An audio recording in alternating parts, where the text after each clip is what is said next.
Je suis sûre que tu fais au moins une ou deux choses de cette liste qui t'empêchent sans le savoir d'atteindre ton objectif qui est de devenir entrepreneuse et travailler à ton compte. Chère entrepreneuse en devenir, bienvenue sur cette vidéo. Les filles, la raison pour laquelle je fais cette vidéo, c'est parce que j'ai fait exactement ces mêmes erreurs. Et j'ai appris avec le temps et pas mal de remises en question à mettre le doigt où ça fait mal, pour enfin comprendre ce qui me retenait d'atteindre mes objectifs. Après m'être débarrassée de ces 10 choses, j'ai vu ma vie changer. Si vous me suivez, vous n'êtes pas sans savoir que je vends mes produits sur Amazon et j'aide des particuliers comme toi à faire de même. J'ai quitté la France pour aller vivre en Australie et maintenant j'habite aux Émirats et je travaille à mon compte, je peux choisir mes horaires et profiter de ma famille. Et si je l'ai fait, c'est tout à fait possible pour toi de le faire aussi. Je n'ai absolument rien d'exceptionnel.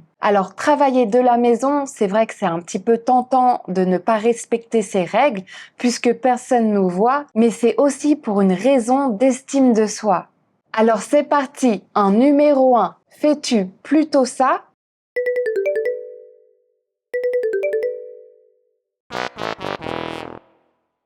Ou fais-tu ça ?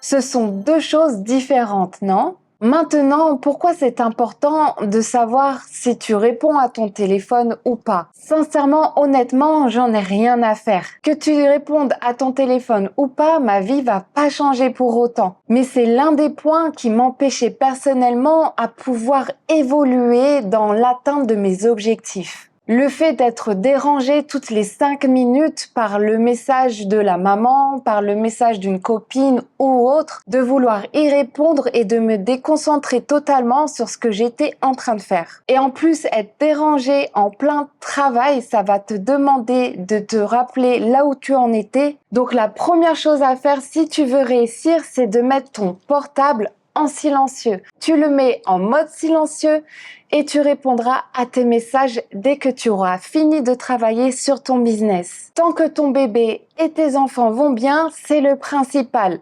Tout le reste n'a aucune importance. Est-ce que lorsque tu es en pleine réunion de travail avec des collègues, tu vas répondre à tes messages? Non, pas du tout. C'est exactement la même chose lorsque tu travailles sur ton business.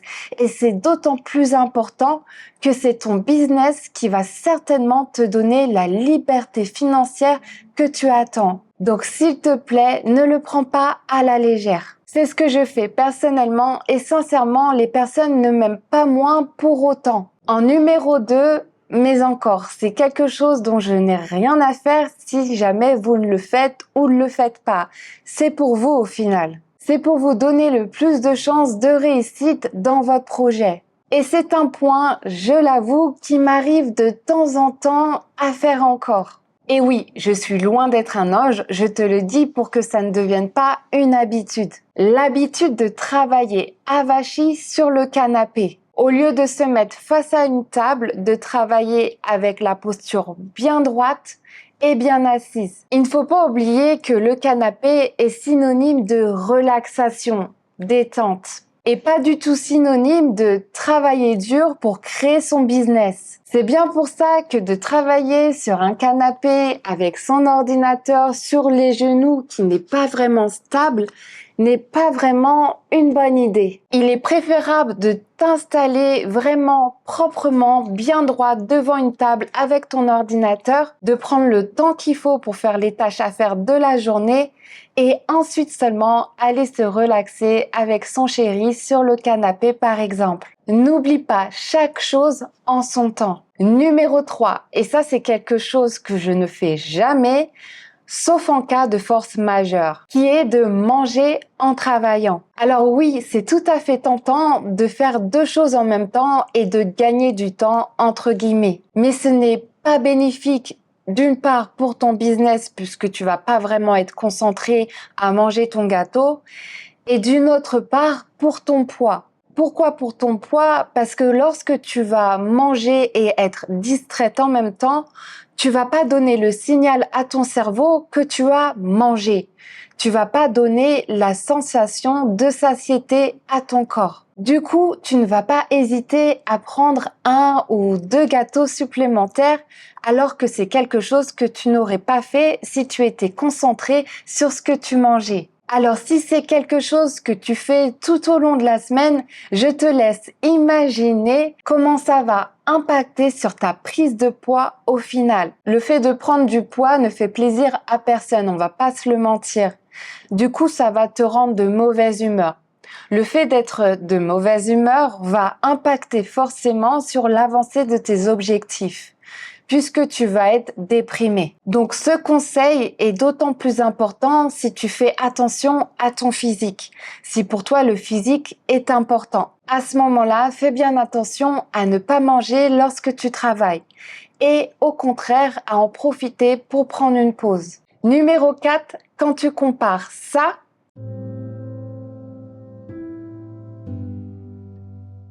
à ça. C'est le même environnement, mais avec une ambiance totalement différente. Avoir un bureau bien rangé, bien accueillant, qui sente bon, qui soit propre, avec ta petite bougie préférée, ou alors ton parfum d'ambiance préféré, ou même la photo de ton bébé, c'est quelque chose qui va te donner envie d'aller travailler sur ton business chaque jour. Donc, mets un point essentiel à toujours avoir un bureau qui soit accueillant, qui te donne envie de travailler et de réussir. Personne n'aime travailler dans un environnement sale qui n'est pas ordonné. Personne. Donc, s'il te plaît, fais un effort pour, à la fin de chaque session de travail, de bien ranger ton bureau pour le lendemain. Numéro 5, pour être honnête avec vous, c'est un point que j'ai failli ne pas mettre parce que c'est un point que j'ai en ce moment pas mal de mal à respecter. Ce point est de prendre soin de soi, se laver, se maquiller, se coiffer, se faire joli tout simplement avant de travailler sur son bureau et même si tu es à la maison. C'est un point qui est tellement important, en tout cas que je respectais à la lettre juste avant d'être maman. Alors je dis pas que c'est la faute de mon bébé puisque la pauvre, elle a rien demandé, elle n'a jamais demandé d'être mise au monde. Maintenant, c'est quelque chose que j'ai du mal à faire, à prendre soin de moi tout simplement. Maintenant, c'est quelque chose que j'avais déjà vu dans des vidéos de nouvelles mamans. Elles avaient du mal à pouvoir prendre soin d'elles, ne serait-ce que prendre une douche par jour était difficile pour elles. Donc c'est quelque chose que je comprends tout à fait puisque ça demande du temps de prendre soin de soi, mais je sais que c'est tellement important. Maintenant, si vous n'êtes pas nouvelle maman ou que vous avez des enfants qui sont grands, à ce moment-là, prenez vraiment le temps de prendre soin de vous chaque jour avant de travailler. Ça va vous mettre dans une bonne ambiance, vous allez vous sentir fraîche, vous allez vous sentir prête à bien travailler et atteindre tous les objectifs possibles et imaginables. En numéro 6, ce que je pense pas mal de personnes font en erreur, c'est de tout lâcher pour aller rejoindre le meilleur ami par exemple. Si c'est ce que tu fais, s'il te plaît, arrête. Il est très important de te considérer comme si tu travaillais pour quelqu'un.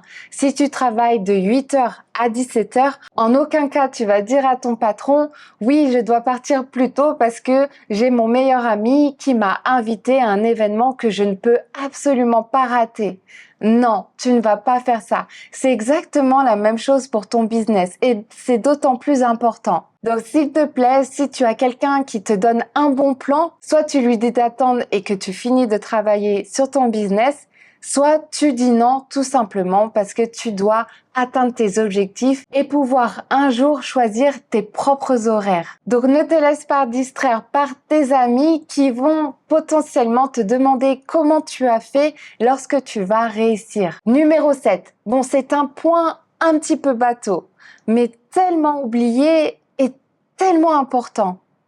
L'hydratation.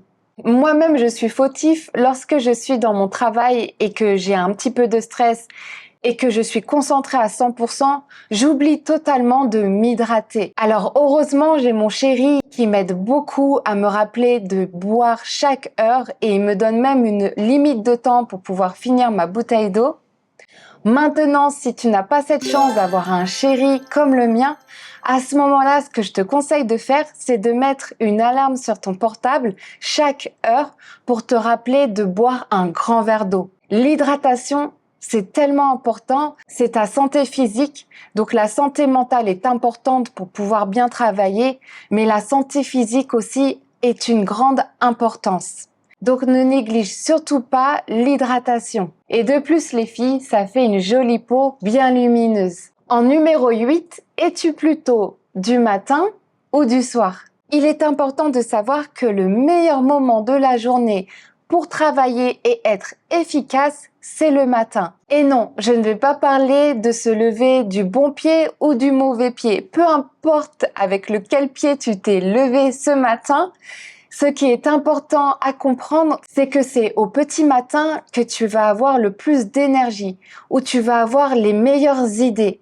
Donc c'est plutôt le matin où tu dois travailler sur ton business. Pour ma part, je n'hésite pas à me lever à 5h30 du matin, comme ça j'ai le temps de travailler sur mon business avant que mon bébé se réveille à 7h. Travailler le soir sur ton business n'est pas une bonne idée. Pourquoi? Parce que tu es fatigué.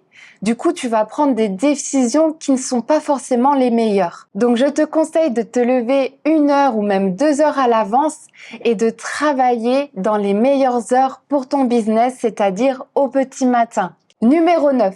Est-ce que tu es plutôt du genre à remettre à demain ce que tu peux faire aujourd'hui? Si c'est le cas, débarrasse-toi de cette mauvaise habitude qui s'appelle la procrastination. Ce qui est difficile à faire aujourd'hui le deviendra encore plus demain. Alors, au lieu de repousser sans cesse les choses, engage-toi à accomplir une action chaque jour qui te fait peur ou qui te semble compliquée. Numéro 10, est-ce que tu négliges les pauses? Travailler dur, c'est bien, mais travailler sans s'arrêter, c'est contre-productif. On a tendance à vouloir tout faire d'un coup, sans prendre le temps de souffler. Mais crois-moi, prendre des pauses régulières va t'aider à rester plus concentré et à être plus productif. Ne serait-ce qu'une pause de 10 minutes pour marcher, pour boire, pour manger ou pour faire un câlin à ton bébé par exemple. Moi c'est simple, en ce moment j'ai des pauses qui sont obligées puisque je dois allaiter mon bébé à chaque fois qu'à la fin. Alors n'oublie pas de t'accorder quelques pauses pour repartir de plus belle. Les 10 points sont terminés. Maintenant, je tiens à souligner qu'il est important de se sentir bien chez soi. Je parle moi-même de mon endroit cocooning, où je suis pour la plupart du temps en pyjama. Je sais que jongler entre le fait d'être une épouse, d'être une maman et d'être salariée peut être compliqué. Mais si tu fais attention à ne pas faire ces 10 erreurs, à ce moment-là, tu vas améliorer tes chances de réussite et tu vas pouvoir vivre une aventure qui sera plus agréable. Si tu veux en savoir plus sur mon business qui est de vendre des produits sur Amazon, je t'invite à cliquer sur le lien juste en dessous de cette vidéo. Sur ce les filles, je vous dis à la prochaine pour une nouvelle vidéo.